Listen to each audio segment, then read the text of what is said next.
All right, folks, what is going on? This is episode 597 of the First and Frame Rate Show. I am VF Baller.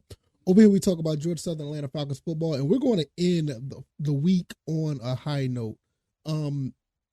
There's a lot of people out there in the mainstream media or who do national work for sports writing and or television. And they always look at the Falcons in a bad light, and they don't give us any respect. And I understand it to an extent, but sometimes the stuff is unwarranted. That's why I say to an extent. Sometimes we are pretty much deserve some of the criticism. But for the past 2 to 3 years, I think the Falcons have done very well for themselves given the situation. But you still have some pundits in the mainstream media still look down on the Falcons.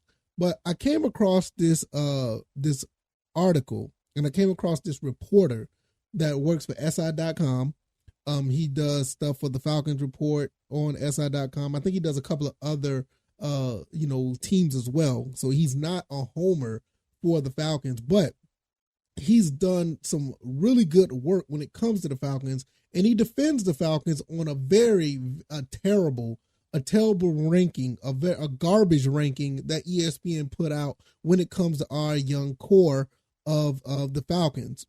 I'm going to talk about that. I'm going to give you my thoughts and opinions, and I want to give this guy a shout out because he does, from what I see, he does pretty good work. He's fair, and he's not just doing it with Falcons. He's done it with other teams, so we're going to talk about that.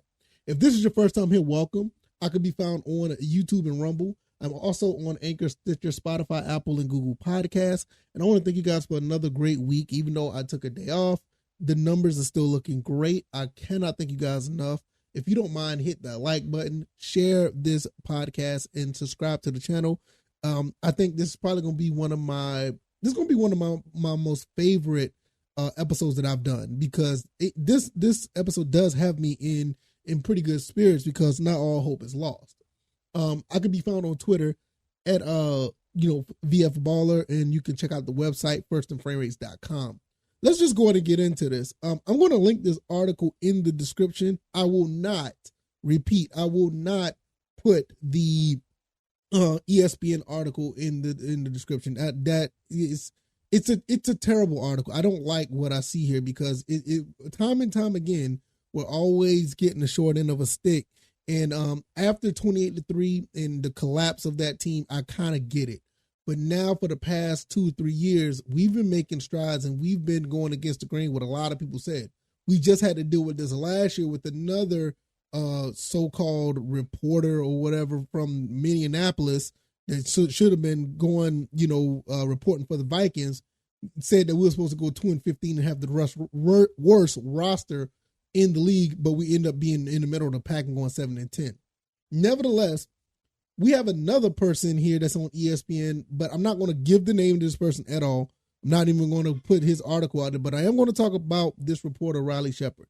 I don't know what he does in his, overall, but the writing that he does on SI.com is fantastic. So, like I said, the link of this will be down in the description. I'm going to give you a preview. Well, I ain't gonna say a preview. I'm just going to read out what he put out here. He said following the back-to-back 7-10 campaigns, the Atlanta Falcons' confidence to turn the corner is through the roof. A busy offseason saw the team add upon young nucleus, drafting running back Bijan Robinson in the first round and staying busy in free agency. But despite the optimism in Atlanta, ESPN recently slotted them as number 31 in ranking of roster cores, which included quarterback Desmond Ridder, wide receiver Drake London, tight end Kyle Pitts, Chris Lindstrom, and defensive tackle Grady Jarrett. Now, that right there is ridiculous, because if it's 31, that means only one other team is under us. And that team that's under us is the Arizona Cardinals. You mean to tell me you got teams like you got teams with Anthony Richardson, you got CJ Stroud, you got Bryce Young, you got Mac Jones, which I kind of understand Mac Jones, but you got teams with, Baker Mayfield, Justin Fields. I'm going to keep going for a second. Ryan Tannehill, Matthew Stafford just because of injury, so I'm not really going to knock that. Kenny Pickett, I mean, you got Jared Goff. You got teams with quarterbacks that are not that far ahead, if not even ahead of Desmond Ridder. You got teams with talent that is okay talent, but not is on the level of a Kyle Pitts. Yes, Kyle Pitts been hurt, but you know what he can do. You saw what he can do. The guy was on ways of being back-to-back 1,000-yard seasons. You saw what Drake London could do. He was like 130, 140 yards away from a 1,000-yard season. You saw what Tyler Algier could do. He ran for 1,000 yards. And you have a defense that's actually pretty young, which wasn't really mentioned on this core. But when you look at this team, there's no way that this team is at 31st. There's just no way around it. It is really embarrassing that ESPN continue to do this to themselves. I don't understand why they do it, but it's absolutely ridiculous. Now, I'm going to go on along and keep saying this. I'm going to keep talking about the article. London recorded a 63 overall in our receiver tracking metrics last season, a very strong number for a rookie. Jarrett is perpetually underrated, but is starting to decline, which that's debatable. While Pitts still has a major potential after a disappointing start to his career, I don't think his start was disappointing. I mean, I think he did pretty good for himself. It's just an injury. Lindstrom is well regarded through the pass and run block, and win rates are anything special. They don't need to be. He's just really reliable. So this is the quote that the ESPN person put. He put that saying that, London, Jarrett, Lindstrom is okay but not good enough. Despite only being, going back to what Mr. Sheppard saying now, despite only finishing above the Arizona Cardinals, Falcons score age of 24.8 was tied for third youngest alongside the Carolina Panthers, who ranked 8 slots above them. Look, I said that the Panthers are probably the biggest threat to us in the NFC South, no doubt. But that doesn't mean because I think they're a better team. I just think with the teams that we got in front of us in the NFC South, they're the biggest threat to us. Now, I don't think that the team is better. You also have to understand, we beat this team in overtime, and we should have beat them the other game, but Marcus Mariota run a roll on the ground and throw the ball in the air as he's rolling on the ground. People got to understand the quarterback play, and I said this everywhere I go. I said this to people that's on the street that I talk to, people of the fine folks that here in Atlanta. I love these people since I moved here, love them, and they definitely agree. Even on Atlanta Falcons Nation, when I was on that show with those guys over there, shout out to Mad Mike and them, Marcus Mariota was the reason why we lost probably by 8 out of the 10 games. You can make a case for that. We went 7-10. Marcus Mariota was pretty much the reason why we lost 7 to 8 of those games. So miss me with this team is this bad. I don't get it. And while the biggest free agency signing was Jesse Bates, did not make the top 5 players, Atlanta expected 26-year-old safety to lead this much improved secondary. See, and this is what I'm saying. Jesse Bates is a huge upgrade. Don't get me wrong. But I said that he's going to come in and do his thing. But I don't think he's among the core of this team because basically he just got here. You don't know how he's necessarily going to fit in just yet. So everybody else that they named pretty much was guys that was already here. So I get it. So there's nothing to take away from Jesse Bates. It's just we just have to see how big of a leader he's going to be on this team. Because I made another episode where I said that, on the defensive side, Troy Anderson could be the heart of the defense. I still can believe that. It does take nothing away from Jesse Bates because Jesse Bates is going to be Jesse Bates. All right, let's see. But most of all, okay, back to the ESPN quotes. But most of all, Ritter's a former third-round pick remains a huge question mark. Okay, now that's probably like the fairest thing that I've heard so far. Safety Jesse Bates was a candidate for the core, but I felt like the team made enough of a commitment to Ritter this offseason by not pursuing real alternatives. Look, there was no real alternative when it comes to the quarterback thing. I don't care what anybody says. No. Lamar Jackson was not a real alternative. No. Trey Lance is not a real alternative. No. Any of these other quarterbacks that are out there, they were not real alternatives. We had salary cap problems. We could not get anybody in here and not have a complete team. I'm sorry. If you want Lamar Jackson, you got him already in Bijan Robinson. Stop the cap. Stop the craziness. Stop all that foolishness if you think I'm talking crazy. All right, now where was I? Oh yeah, he was not pursuing real alternatives to warrant to put him in the list over the veteran safety. So that's the end of the article, basically. Really short and sweet. He said the Falcons look to claim its first NFC title since 2006 and prove that their young core isn't as bad as ESPN say it is. Shout out to Sheppard Riley. You can find him on Twitter at Riley D. Sheppard. Go ahead and hit him up. He might have some good content over there. I highly recommend you just follow his articles that he has on SI.com. For the most part, seems like he's a fairly level-headed guy when it comes to talking about these teams. And he doesn't go rah-rah, but he does give you something to really think about when it comes to the mainstream media or these some of these articles that are out there on the internet that don't say nothing good about the Falcons. For the most part, the Falcons do have some things that's warranted to be criticized of. I'm not saying that we're going to win the Super Bowl or anything, but if you see what Coach Arthur Smith is doing, Coach Arthur Smith basically took a team 2 years in a row that had no business winning 7 games and won 7 games. These teams should have been dead in the water. First year, we had Matt Ryan with no receivers. You had Cordell Patterson, and you had a rookie, Kyle Pitts, on offense. On defense, you didn't have much of anything. Second year, you had a slightly better defense, but you didn't have the quarterback. I mean, what can you do?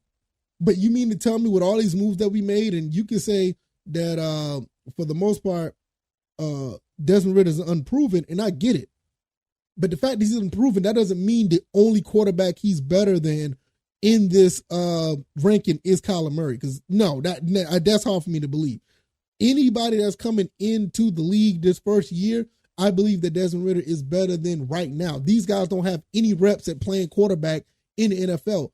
Yes, they may be more talented, but there's no way that you can say that these quarterbacks are better. With a team like Drake London, Chris Lindstrom, Grady Jarrett, and Kyle Pitts, you're not going to sit here and try to tell me that they're not better than what some of these other teams have. I mean, it's just hard for me to believe that.